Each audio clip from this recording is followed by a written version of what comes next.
Olha, não dá para entender o audiovisual de São Paulo sem perceber o movimento do vídeo independente dos anos 80. E para falar sobre isso, está aqui de um lado o Marcelo Machado, que sem nenhuma outorga especial era o líder desse ambiente. Trabalhava, integrava o grupo Olhar Eletrônico, mas fazia um esforço enorme em congregar os produtores e outros artistas, né, numa forma de comunhão. E isso era uma atitude muito diferente do que o pouco que eu percebia no pessoal de cinema, que era uma outra turma, uma outra atitude, né?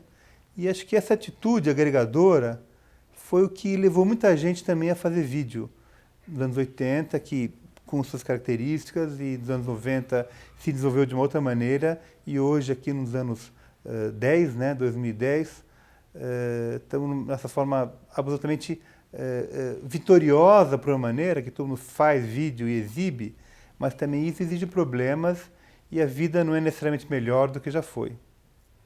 Então, um pouco para reviver esse período dos anos 80, né, até essa complexidade de hoje que a gente também luta para imaginar, eu tenho o prazer de ouvir o Marcelo Machado.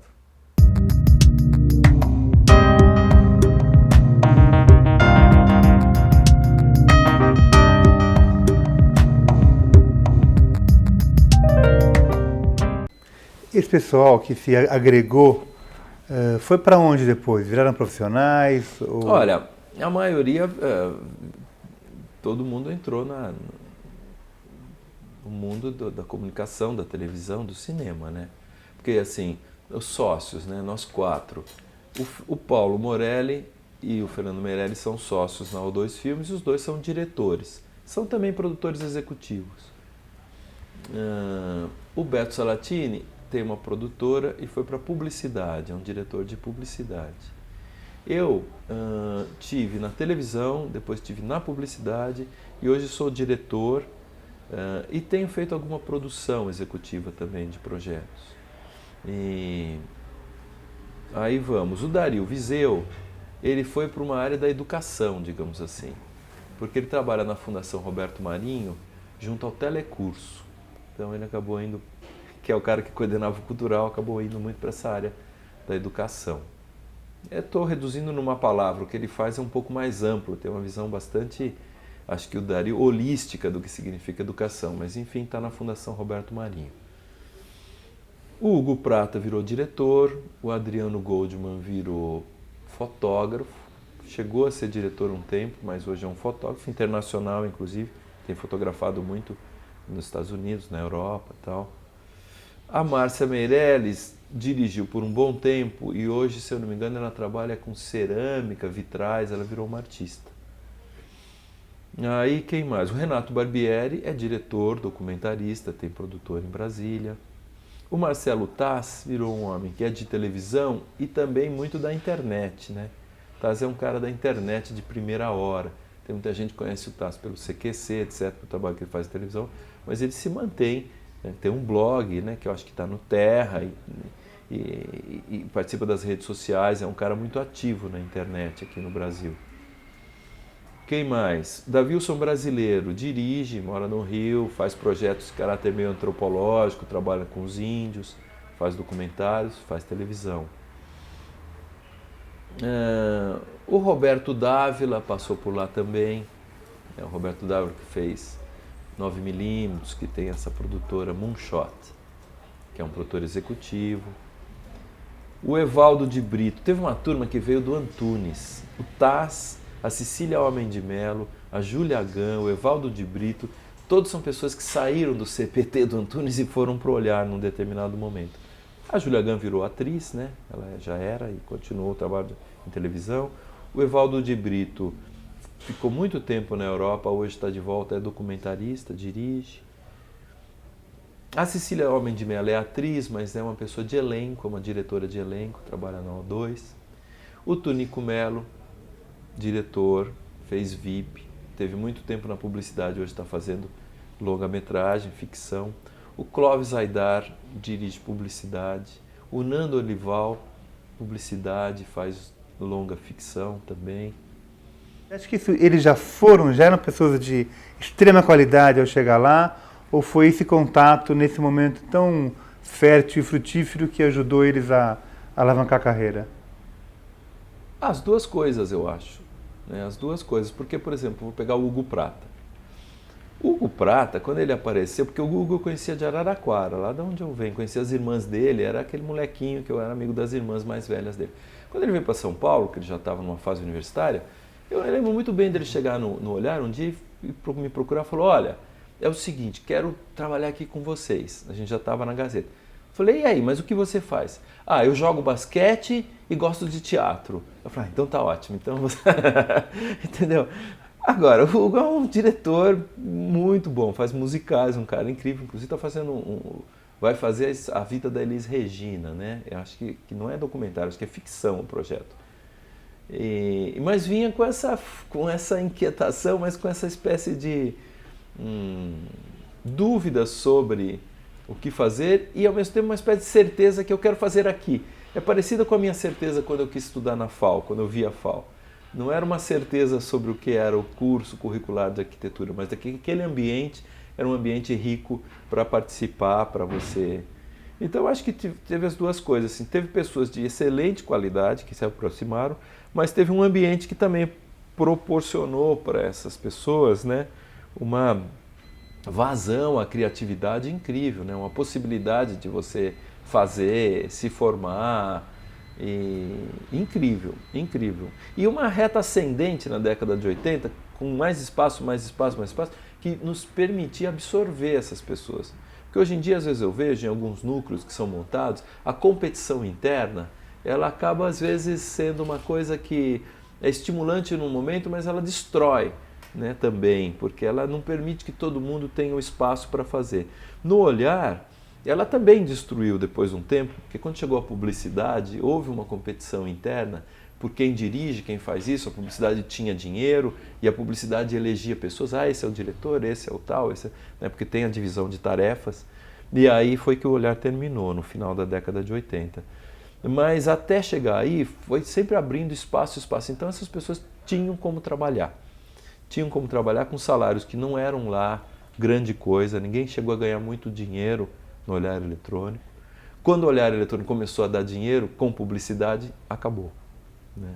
Foi o fim do Olhar Eletrônico, foi a entrada da publicidade. Né? Pensando assim, tá nessa coisa de linguagem ainda, né?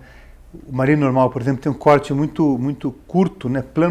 Planos fechados e corte muito acelerado. Como é que vocês descobriram isso? Foi fazendo? Olha, eu acho que aí tem uma coisa que é assim, o Marino Normal é uma ideia minha. Eu tinha na verdade, o Marino Normal nasce de uma poesia do Fernando Pessoa, que chama Magnificat, que é uma espécie de descrição sobre um estar no mundo, num cotidiano, numa vida que é um pouco igual sempre, uma poesia do cotidiano. E eu não lembro como eu dividi essa ideia com o Fernando. Então é uma ideia minha com uma execução do Fernando. E esse corte do Marino Normal, então essa ideia da escriturária, da lanchonete, a ideia é muito eu que trouxe essa parte. E o corte e o metrônomo como a marcação do tempo é uma coisa que o Fernando trouxe. Entendeu? Então tinha esse composto entre vamos olhar para o cotidiano de uma pessoa normal, né? Vamos olhar para alguém que não é brilhante, que não é, vamos fazer uma apologia da secretária, né? De alguém assim que vive um cotidiano sempre igual, que sempre... E aí esse sempre igual, sempre a mesma coisa, em cima dessa ideia o Fernando falou, puxa, o metrônomo, a vida regrada sempre tac, tac, tac, aquela vida que não muda o ritmo. E veio, ele era um observador do Einstein, sabe? O Fernando era um observador de caras como Orson Welles, tinha uma ideia muito clara sobre montagem. Isso. E ele já tinha feito antes um outro vídeo muito mais radical, ainda na FAO, antes assim do Olhar, ou no primeiro momento do Olhar, antes não, porque precisou da ilha de edição, no primeiro momento chamado Os Tempos, que é uma espécie de um mantra, uma voz assim, com umas imagens mas cortadas assim com... Eu acho que não tem, chega a ter 1 segundo cada imagem. Então é um vórtice de imagens que você não vê direito, é uma coisa que passa assim. E ele já tinha exercitado muito mais radicalmente essa ideia do corte precisamente igual, só que muito curto, quase que esgarçando a imagem, né, as imagens e desmontando mais do que montando pelo excesso de corte. No Marli normal, você tinha uma narrativa, você tinha que contar esse dia da secretária, esse dia da Marli, e então o metrônomo deu o tempo, deu a regra, então tem esse complemento, né? Completamente uma coisa que eu queria fazer, que eu tinha essa visão, que eu me baseava, inspirava no Fernando Pessoa e tal, e daí tem um cara que está do seu lado que fala, eu acho que eu sei como fazer isso, né? Então vamos lá, o Paulo Morelli não tem crédito, mas ele fotografou, ele é o cara que fez a câmera, né? Então tinha essa colaboração permanente ali, tinha. Porque você se lembra, né, tinha essa discussão da linguagem de vídeo, que era outra coisa do que linguagem de cinema. E se você numa gravação falasse filmagem, você estaria condenado para todo sempre. Enfim, essa briga, competição, momento de criação, né, dá para entender, entre cinema e vídeo. Você sentia essa diferença como turma? Você sentia essa diferença como linguagem? Como atitude? Olha, eu senti essa diferença como turma, como você disse. Porque o Fernando e o Paulo queriam muito fazer cinema. O Beto também gostava muito de cinema. Eu lembro de viajar com o Beto pela América, eu lembro dele ler e reler a vida do Groucho Marx, e tinha uma coisa com televisão, com esses personagens da comédia. Ele tinha um interesse pelo Woody Allen, sabe? Então ele é um cara que também prestava atenção em umas outras coisas. Então eles queriam fazer cinema, eu um pouco menos, mas eles tinham essa vontade de fazer cinema. Agora, o cinema brasileiro nessa época estava muito parado e tinha uma crise, e o processo que talvez não seja tão diferente hoje, de você levantar um filme demorava muito. Então a gente tinha a turma do cinema, que a gente às vezes aqui na Vila Madalena via ali no Empanadas, em frente da Tatu Filmes, que era uma turma que ficava muito assim, tomando cerveja, discutindo o filme, aquilo se prolongava. E a gente tinha uma inquietação, a gente não queria ficar estendendo esse tempo, a gente queria fazer já as coisas. E o vídeo propiciava isso, fazer já. Gravar, desgravar, montar, fazer peças curtas, experimentar, não ficava esperando, não precisava buscar patrocínio, nada. A gente fazia. Porque você gravava, desgravava as fitas, assim, não precisava nem do dinheiro, às vezes, para o negativo, né? Porque a gente usava e reutilizava as fitas. Tinha essa vantagem. Então, e a turma do cinema olhava para essa nossa fúria, essa ansiedade de juvenil, assim, de moleque de fazer, com certo preconceito. E o ambiente como um todo de cinema olhava, inclusive, para as câmeras de vídeo, as câmeras vinham com uma ótica muito mais pobre. A resolução do vídeo que a gente fazia em uma TIC era muito mais baixa.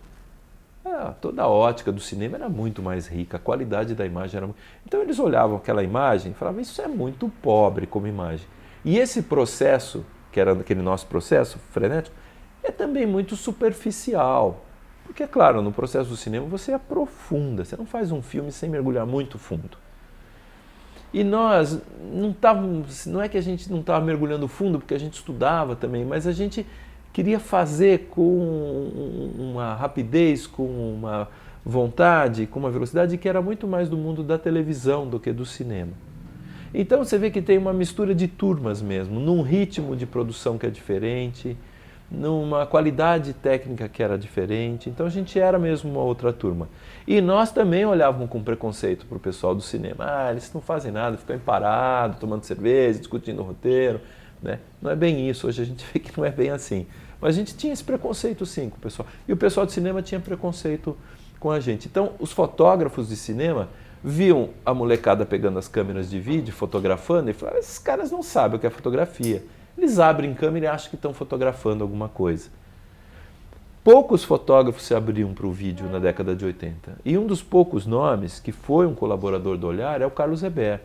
O Eber já frequentava o Olhar na década de 80, já estava em contato na Maruim, que era uma produtora do Rio que também optou pelo vídeo para fazer documentários para televisão e tal, com interesse na eletrônica, no mundo da... Não, vamos olhar para essa fotografia. Tem baixa resolução, mas vamos olhar para ela.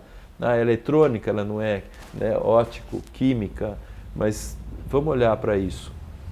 Então o Eber era um dos poucos que na década de 80 vinha ao Olhar e teve interesse. E eu me lembro também que a gente, quando começou a publicidade, a gente procurou o Cato, que era o mestre da fotografia na publicidade em São Paulo. E esse senhor, que velhinho japonês, teve a maior paciência de fotografar várias das coisas lá do Olhar e ensinar princípios de fotografia, principalmente em estúdio. Refletores, trabalhar, rebatedores, a luz refletida. Então o Cato esteve, essa figura que alguém tem que resgatar uma hora, um mestre que estiver aqui em São Paulo de fotografia, que se dedicou mais à publicidade do que ao cinema, mas sabia muito de fotografia, frequentou o Olhar. Então esses poucos, mas os outros montadores, fotógrafos, diretores de cinema olhavam com muito preconceito a nossa atividade e vice-versa. Nós também olhávamos para eles com bastante preconceito. Bom, essas coisas foram se ajustando com o tempo, né? Talvez na publicidade voltaram a se encontrar, a falar a mesma linguagem. A publicidade propiciou muito, foi muito o lado benéfico da publicidade é essa profissionalização, né? A capacitação técnica de muita gente, né?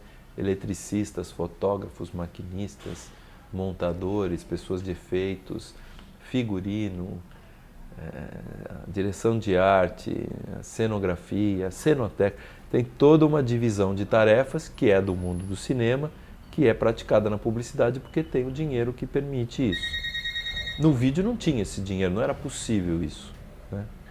Então a gente trabalhava fazendo um pouco de tudo, dessa forma mais improvisada, né? Agora, veja que no Olhar você cruza esse jeito de fazer com um grupo de pessoas com formação universitária, com uma preocupação em estudar, com um certo entendimento das coisas. Então, também não é só da espontaneidade, né, dessa relação um pouco mais voluntarista que a gente tinha, de ir para cima das coisas e tal, que a qualidade do trabalho se fez. Eu acho que ela se fez também da nossa capacidade de entender, de articular, de olhar para as coisas, com uma formação que não era especificamente na área de comunicação, cinema ou televisão, mas que era na área de humanas, a literatura, sempre todo mundo leu muito, se interessou, né? Essa formação humanista que a FAU trazia, né? Porque a FAU já defendia que o arquiteto tinha que ter essa formação ampla, que tinha que entender a sociedade. Quando você entrava na FAU, você estudava sociologia, história da arte, você tinha uma base para... Se você vai construir, né, seja uma casa ou planejar uma cidade, você tem que ter um entendimento da sociedade, do que está acontecendo. Eu acho que também para fazer cinema ou para fazer televisão, você tem que entender o contexto onde você vai produzir e tal. Então, dizer que a gente era tão ingênuo, que a gente era tão sem formação, é mentira, né? Essa coisa assim, de volta à linguagem do vídeo, puxa, o cinema, né, os grandes planos, as traquitanas, né, as gruas, o plano sequência, que é tão exaltado, e vocês logo foram para o corte. Isso. Foi instintivo, teve uma discussão aí?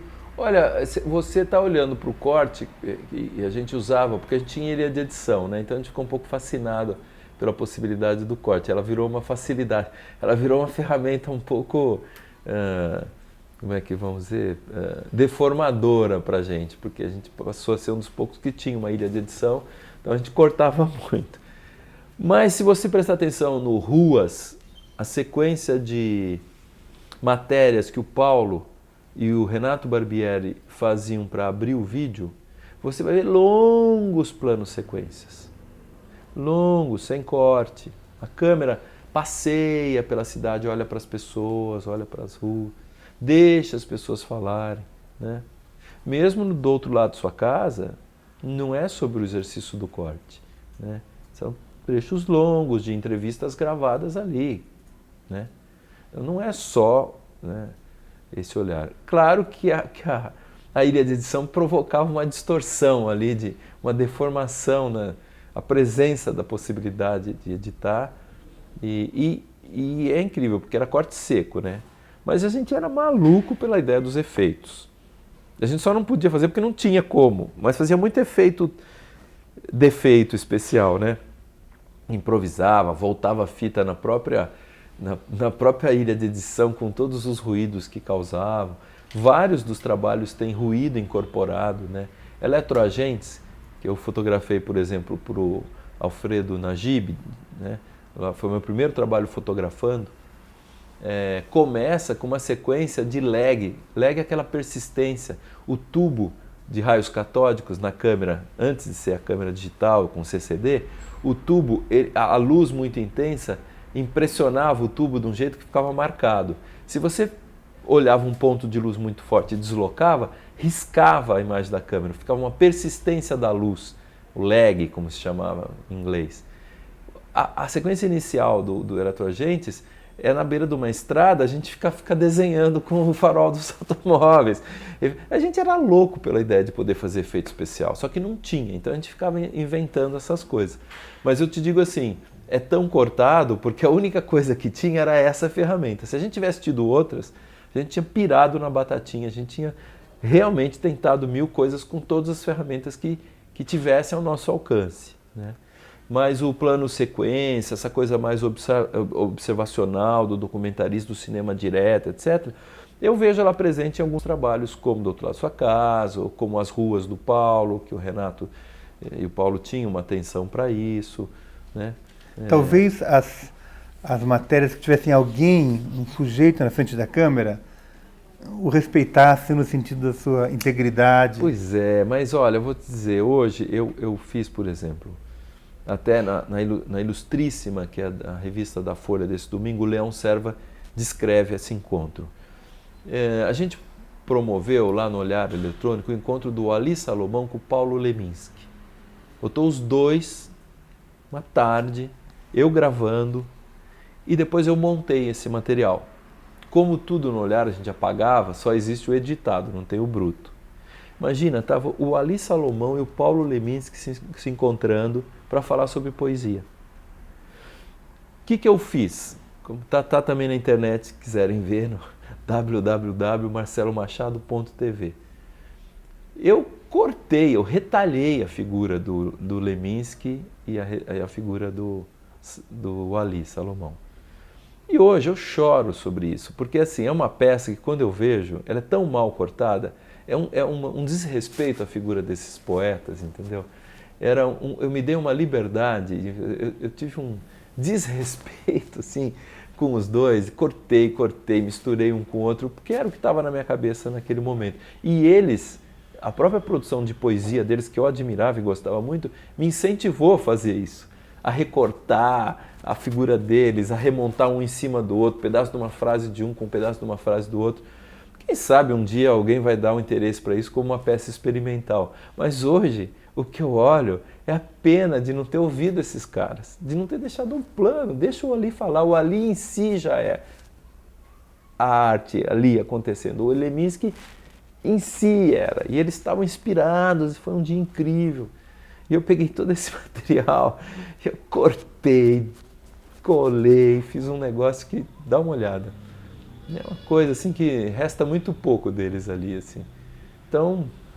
Mas você fala assim, né? Buscar uma expressão plástica, em vários filmes você falou isso, em vários vídeos. Buscar uma expressão plástica que tivesse a ver com o tema em questão, né? Então... Isso. Tempos é um grande corte. Mas olha... Brasília, que eu conheço também, eram silêncios, entre trechos de hinos, trechos de silêncio. Esse silêncio, claro, significando muita coisa, né? No Vali foi uma tentativa. Foi uma tentativa. Eu acho que o legal dessa série, que seria exibir umas 12 horas de material, é ver quanto acerto e quanto erro tem ali também. Entendeu? Porque quando você experimenta, você acerta e erra em igual medida.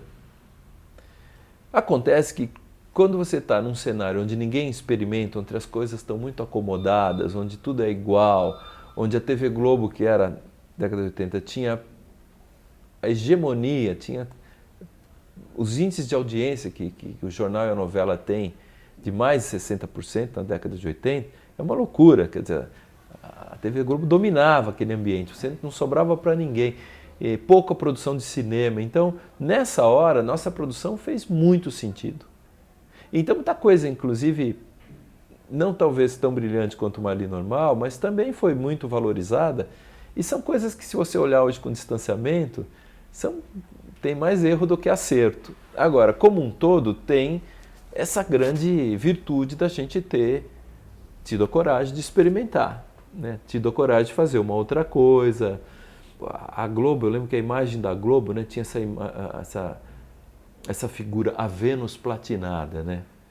É o império do Hans Donner, né, das vinhetas, daquelas aberturas de Fantástico, com aqueles efeitos, e tudo pós-produzido, né? Tudo com muita pós-produção. E nós entramos com uma coisa que também era editada, que também era montada, mas era muito mais livre, né? E mais suja, né? Crua. Era crua, né? Era bem crua.